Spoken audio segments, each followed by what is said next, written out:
যার কর্ম তার কখনো খারাপ লাগে না। অনেকদিন পরে কর্মস্থলে ফিরছে, আমার কাজ আমি করতেছি, আলহামদুলিল্লাহ ভালোই লাগতেছে। তারপরে জনগণের কাছ থেকেও ভালো সারা পাচ্ছি। সকালে আসলে অনেকে ফুল নিয়ে আমাদেরকে শুভেচ্ছা জানা গেল, নতুন দিনের জন্য আবার ওয়েলকাম করে গেল।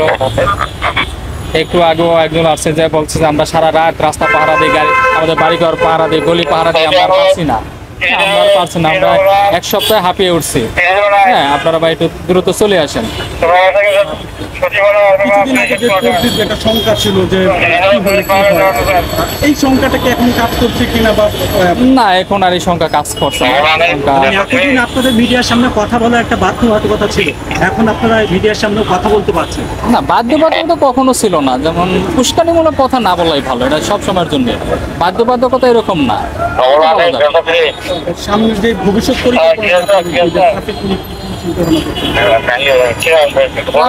ভবিষ্যৎ পরিকল্পনা এটা আসলে আমাদের সিনিয়র অফিসারে বলতে পারবে, যে বা যারা এর সাথে জড়িত আছে, ইঞ্জিনিয়ারিং বিষয়ে জড়িত আছে। একটা রাস্তায় ট্রাফিক চালানোর জন্য শুধু ট্রাফিক পুলিশই যথেষ্ট না, আসলে অনেকগুলো সংস্থা জড়িত আছে এর ভালো কাজ করার জন্য। এখানে আপনার বিআরটি আছে, সিটি কর্পোরেশন আছে, রোডস অ্যান্ড হাইওয়ের কিছু কাজ আছে। সবাই সবার কাজ জায়গা থেকে কাজগুলি ভালোভাবে করে, তাহলে ঢাকা শহরের ট্রাফিক জ্যাম অটোমেটিক কমে যাবে। যেমন যদি আমাদের কিছু কিছু জায়গায় রোডের সমস্যা আছে, রোডগুলি ক্লিয়ার করে, ইঞ্জিনিয়ারিং সিকিউরিটি আছে, এগুলি ক্লিয়ার করে, সিটি কর্পোরেশনের দায়িত্ব যেগুলি আছে এগুলি সিটি কর্পোরেশন কাজ করুক। তারপরে সিগন্যাল লাইট আছে, ইলেকট্রনিক সিগন্যাল আছে, এগুলি সব কিছু যখন ভালোভাবে হয়ে যাবে, ঢাকা শহর জ্যাম কমে যাবে। ক্লান্তি লগ্নে যখন পুলিশ প্রশাসন সবাই এখনো সবাই কাজে আপনারা এই যে কাজে ফিরছেন, আপনারা অবশ্যই দায়িত্ব পালন করছেন। আসলে ঢাকার ভিতরে সবার আগে আমার মধ্যে ট্রাফিকটাই হচ্ছে সবচেয়ে জরুরি। হ্যাঁ, অন্যান্য কাজের আগে ট্রাফিকটা, যেন আজকে ঢাকা শহরে যেই পরিমাণ গাড়ি, আমার মনে হয় আমরা যদি না আসতাম পুরো ঢাকা শহর খবর ছেড়ে যেত এতক্ষণে।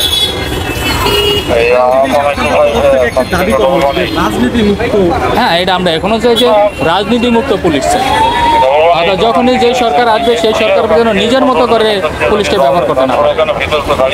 পুলিশ থাকবে নিরপেক্ষ, কে সরকারে থাকলো কে বিল থাকলো ওটা দেখার সময় না, পুলিশ পুলিশের মতো কাজ করে। আপনি কি বলবেন, তাদেরকে কি আহ্বান জানাবেন আপনাদের উপরে যে একটা অনাস্থা ছিল এটা? সাধারণ মানুষকে আমাদের আসলে পুলিশ যদি অপরাধী মনে করে, আমার যদি 2.5 লক্ষ পুলিশ থাকে, 2.5 লক্ষ পুলিশ সবাই অপরাধী না, ঢালাওভাবে সবাইকে অপরাধী করা যাবে না।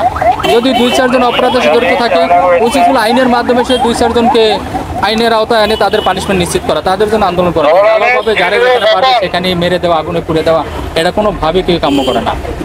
অর্থাৎ সব ডিপার্টমেন্টই ভালো খারাপ আছে, কিন্তু ঢালাওভাবে সবার উপরে অপরাধী মনে করা বা সবাইকে খারাপ মনে করা ঠিক না।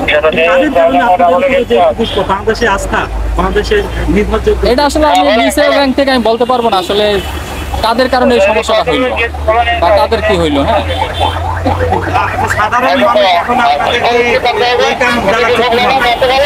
হ্যাঁ, জানাচ্ছে সকালবেলা আপনাদের অনেকে ফুল নিয়ে আসলো। ভাই আপনারা অনেকদিন পরে আসছেন, আপনাদেরকে নতুন করে আবার স্বাগত জানাচ্ছি। আবার আপনারা এতদিন ছিলেন না, ঢাকা শহরে চলতো অস্বস্তি লাগছে, রাস্তায় বের হবো একটা অকারণ চললো, আমি প্রথমে দৌড়া কার কাছে যাব? হ্যাঁ, একজন মানুষের কাছে আমি ধরেন একটা ডাকাত বা একটা ছিনতাইকারী ধরলো, দৌড় দিতে প্রথমে আমি পুলিশের কাছে যাই, কিন্তু সেই পুলিশটা যে আমি রাস্তায় না পাই, আমি রাস্তায় কীভাবে বের হবো? অনেকে আছে, আমি আজকে প্রথমে রাস্তায় বেরোলাম বলতেছি, এতদিন বয়েও রাস্তায় বের হয় নাই। এখন আপনার এই যে সাধারণ মানুষের ভালোবাসা পেয়ে আপনার কেমন লাগছে? অবশ্যই ভালো লাগতে আছে। এখন অনেকে তাদের পুলিশের প্রতি কিছু একটা ভুল ধারণা ছিল, ধারণাও তাদের পাল্টে গেছে আমি মনে করি। সাধারণ মানুষকে আপনাদের উপর আস্থা কি আহ্বান জানাবেন যে আস্থায় কতটুকু আপনারা কি? পুলিশের উপরে আস্থা সবসময় ছিল, আগেও ছিল, এখনো ছিল, আছে, ভবিষ্যৎ পুলিশের উপর আস্থা রাখতে পারবে।